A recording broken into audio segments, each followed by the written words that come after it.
We're tracking the investigation into a robber that turned into a chase before police made an arrest. For the first time since construction began earlier this year in May, the Tates Creek Alumni Drive intersection reopens this weekend. And how can you get your hands on tickets to some of UK's greatest players ever to hit the court? Tracking, alerting, protecting. This is WKYT News at 4:30. Good afternoon on this Friday. A robbery in another county led to a chase to Lexington. Police say Dale Weaver robbed a shoe store in Paris. When they spotted his car and tried to pull him over, they say he drove to Lexington, where he hopped out on the interstate to get away. WKYT's Victor Puente has more on how police finally caught up with Weaver and an alleged accomplice. The story is new at 4:30. Police have charged the man they say led them on a chase after robbing this shoe store. They've also charged the woman they found with him, who they say may have been his lookout. 34-year-old Dale Weaver was arrested at a home on Ward Drive in Fayette County after that chase Thursday night. Police say the home belonged to his aunt, and he had ran there after leaving his car and passenger, 38-year-old Shawnetta Thomas, on the interstate. That came after police were called to a robbery of the shoe show on Letton Drive in Paris. They say a witness led them to the robber's car, and when they tried to stop it, he sped off, which started a chase that ended when he got to I-75 in Lexington. Both Weaver and Thomas are charged with first-degree robbery. Police say they're still searching for some of the cash he took and the gun he was last seen with on the interstate. When he exited the vehicle, the officer saw the handgun on him, and we believe that somewhere between exiting the vehicle and going to the house, that the gun was either dropped or lost or thrown or hidden. In addition to those robbery charges, Weaver is also charged with wanton endangerment, fleeing or evading, and driving without a license. In Bourbon County, Victor Puente, WKYT. Police say during the chase, Weaver was driving almost 100 miles an hour. A major road through the UK campus is about to reopen. Starting this Sunday, drivers will once again be able to use Alumni Drive between Tates Creek and Nicholasville Road, and it will look a little bit different. WKYT's Mike Linden shows us the changes. For the first time since construction began earlier this year in May, the Alumni Drive and Tates Creek roundabout is finally set to reopen this weekend. The $5 million project has impacted traffic all summer long, but the construction on the area is nearly complete. UK officials say the roundabout will reopen this Sunday at 9 a.m. They say the roundabout is part of an effort to improve traffic flow and safety near Commonwealth Stadium. With the first home football game of the season coming September 5th, officials say the goal all along was to have the project done by that time. The roundabout is made up of single lanes and yield signs to regulate traffic. Officials say the area also features new walkways for pedestrians and a bicycle path. Coming up later this evening on WKYT, you'll hear from both UK officials and current UK students about how they feel about the project. In Lexington, Mike Linden, WKYT. UK officials say the Tates Creek and Alumni Drive area is one of 18 projects still under development on campus. Rosa Parks Elementary School in Lexington will dedicate a new playground later today. It is not your ordinary playground. It's accessible to students with special needs, with ramps, special surfacing, and a sign language board. Dedication ceremony takes place at 6 o'clock tonight. Police need help finding a wanted man. Kentucky State Police say 27-year-old Eric Baker escaped from the Transition Center in Newport. He got away earlier this week. Anyone with information is asked to call State Police. A columnist heads to court next week to fight what he calls censorship. In 2013, the Kentucky Psychology Board sent John Rosemond a letter ordering him to stop his column because he's not licensed to practice in Kentucky. A hearing for the North Carolina-based family psychologist will be Monday at 1 in the afternoon. Rosemond is expected to ask the court to find the Kentucky Psychology Board's actions unconstitutional. We are learning more about a man killed by a roller coaster at an amusement park. 45-year-old James Young died when he went into a restricted area at Cedar Point in Sandusky, Ohio, to retrieve his cell phone. He worked as an intervention specialist in a school district near where he lived in East Canton. People who were on the ride that hit him say the accident was very upsetting. That ride's really fast, and that guy, he got knocked out, and like his skull got cracked, and he was down there for at least probably 20 minutes, half hour.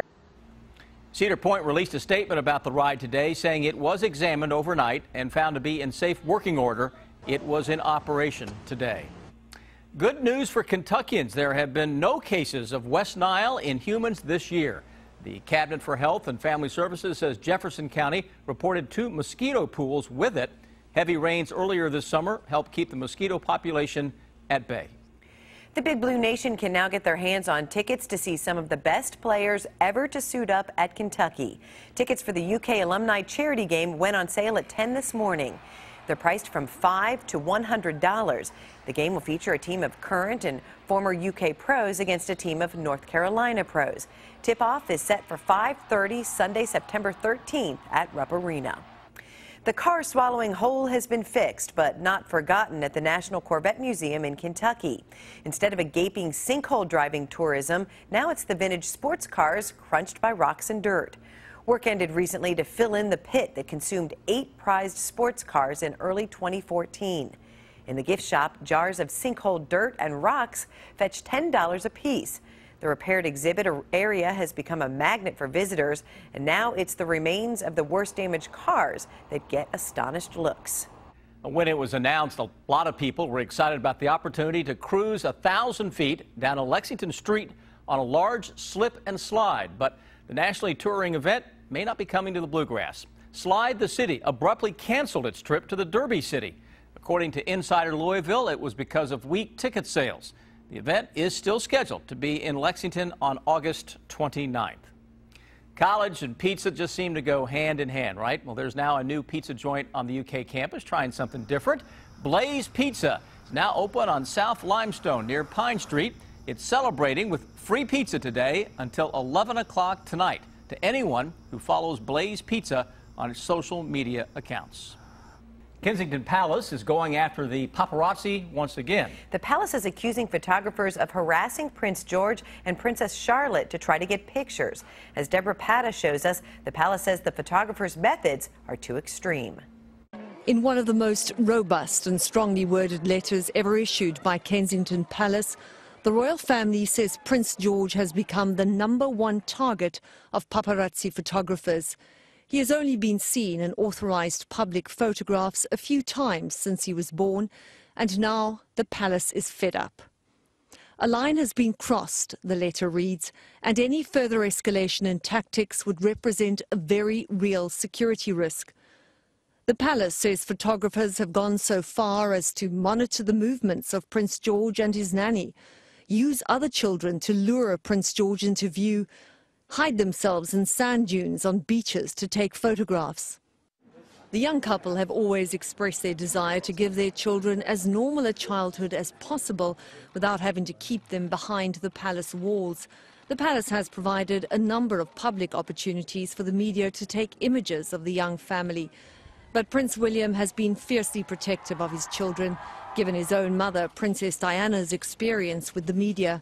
She was hounded by the paparazzi right up until the last moments of her life. The royal family has appealed to both the media and the public not to use these images of the young royals. They say they know that every parent would understand their deep unease over strangers following them and taking photographs of their children without permission.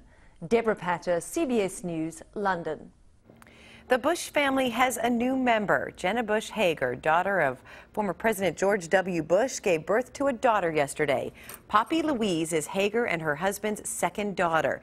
She's named for her great-grandfather, former President George H.W. Bush, who was nicknamed Poppy as a boy. The family says they're overjoyed to meet their newest addition. The Fresh Prince of BelAir might be the next 90s sitcom to come back to television. NBC is reportedly reviving the hit with the Fresh Prince himself, Will Smith, serving as producer, and his wife is expected to be the executive producer. The reboot still in the very early stages, though, with plot and character details still being discussed. The original series ran from 1990 to 1996. A diamond and gold pendant Elvis Presley gave Sammy Davis Jr. was among 160 items sold during an auction at Elvis's longtime Memphis home. Last night's auction at Graceland was part of Elvis Week. the annual commemoration of his death. The pendant sold for $32,000. One of Elvis's personal handguns went for $96,000, and a racquetball shirt he wore went for more than $32,000. This is a huge event, a Lexington summer tradition celebrating its 40th year. The Woodland Art Fair kicks off tomorrow with hundreds of artists. WKYT's Deanne Stevens is out and about at Woodland Park with a preview. Hi, Deanne. Hey, good afternoon, guys. We are here at the Woodland Park where we're preparing. I give up. You guys got to do it. The interns are trying to teach me how to put these things together. Clearly, I need a little help. Maybe. They said, maybe you do, Deanne. They're preparing for the Woodland Art Fair. This is the 40th anniversary of the Woodland Art Fair. Stephanie Harris is with us with the Lexington Art League. You said, Deanne, this is a huge year for us. Tell us how this started.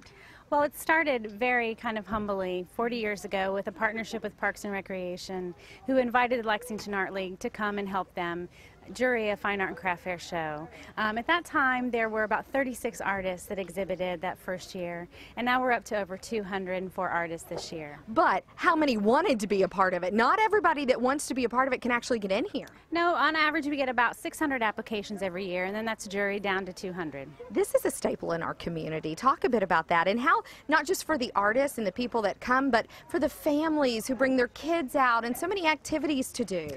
Yeah, you know, we really try to make Woodland Art Fair as inclusive and welcoming as possible, which is why we've always kept the fair free. We have activities for families and children that go on all weekend long, and we really do try to make it an event that's accessible to everyone. All right, I have to show folks this because as soon as I walked in, I'm like, what in the world is going on this tree? A wishing tree. Yeah, this is a wishing tree, and artist Stacy Chin is up there busily creating this beautiful piece of art. A couple years ago, we did a similar project. It was an installation of 1,000 cranes, which is a wish of goodwill to the community. And so we folded 1,000 origami cranes leading up to the fair a couple years ago. This year we wanted to do something that was more like a wishing tree for the community. And also, because the fair is free and we are a nonprofit, the wishing tree is an opportunity for folks to give small donations to then add a piece to this piece of art over the weekend. So we're really excited that Stacy was willing to lend her talent and her wonderful, wonderful art to us this weekend. And I look forward to seeing what this turns into by the time it's finally finished. Yeah, I'm excited too. You're going to have to come out for yourself and check it out tomorrow because the Woodland Art Fair kicks off at 10 o'clock, running until 6 o'clock tomorrow night, and then 10 until 5 on Sunday, right here at Woodland Park, and it is free. Come celebrate the 40th anniversary of the Woodland Art Fair. I'm Deanne Stevens, out and about. Back to you guys. The annual Kentucky River Sweep will be this weekend. Volunteers will meet at Boonesboro Beach in Clark County to get rid of trash and debris in and around the river. The event lasts from 9 until 1 tomorrow.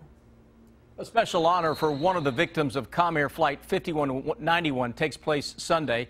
The annual Fenton Dawson Memorial Volleyball Tournament will be held at the Kentucky Basketball Academy in Lexington. Dawson was one of 49 people who died when that plane went down just after taking off from Bluegrass Airport on August 27, 2006. The tournament on Sunday begins at 9 a.m. All right, let's talk about some weather out there. And again, we're on a roll. Beautiful day. It's felt like fall, but now it sounds like, Jim, it's going to feel more like normal this weekend. Yeah, more like normal August day, this part of August at least. We're going to see temperatures jump back into the mid-80s, a little more humidity, and even some scattered showers and thunderstorms. Very typical for this time of year. Well, right now, across Kentucky, we're looking at a few locations: Corbin, Frankfort, Lexington, Richmond, and we're all running in the low to mid-80s out there today. Lexington at 84, Richmond at 84. The only difference between 84 degrees today and 84 degrees tomorrow is there's going to be a little more humidity attached to it, so it'll feel just slightly warmer and more of that sticky feel to it. Again, it's not going to be incredible, but we'll certainly notice it. A few showers, thunder showers have been showing up to our south and to our southeast, and that's where they continue, and we're likely they'll hang out throughout most of the weekend, guys. So that's going to be the action-packed zone, it looks like. Thank you, Jim. Let's check traffic on this Friday. There is still an injury crash being worked on I-75 southbound near the Man of War exit. There's also an injury crash on Forbes near Leestown. There are non-injury crashes on Newtown Pike near Newtown Court, Nicholasville at New Circle, Richmond Road between St. Anne and St. Margaret Drives, and New Circle at Family Circle. To become a WKYT Live driver and download the Waze app, go to WKYT.com. Under the News tab, click on Traffic for more information. Well, you usually hear of people breaking out of jail, but one woman was caught trying to get in. It's the video that will have you talking. Take a look at this. Kind of strange. Security cameras outside an Alabama jail catching a woman using bolt cutters to get inside the jail yard. Officers scared her away at first, but they eventually caught up with her. They say that she was trying to sneak in tobacco, drugs, and a cell phone. Well, this gentle giant in Australia needed a helping hand. Apparently, a plastic bag and fishing line were stuck near the whale's mouth, so it popped up near some boats. The whale got close enough for one fisherman to reach down and clear the stuff away. Then, of course, they, what else, posed for selfies. Yeah, you gotta do that. All right, let's meet Sarah Pratt. She works in butter the way other artists might work in clay. You can see her latest creation, a 600-pound cow, at the Iowa State Fair this week. Again, this is all butter. Sarah's been the fair's sculptor since 2006.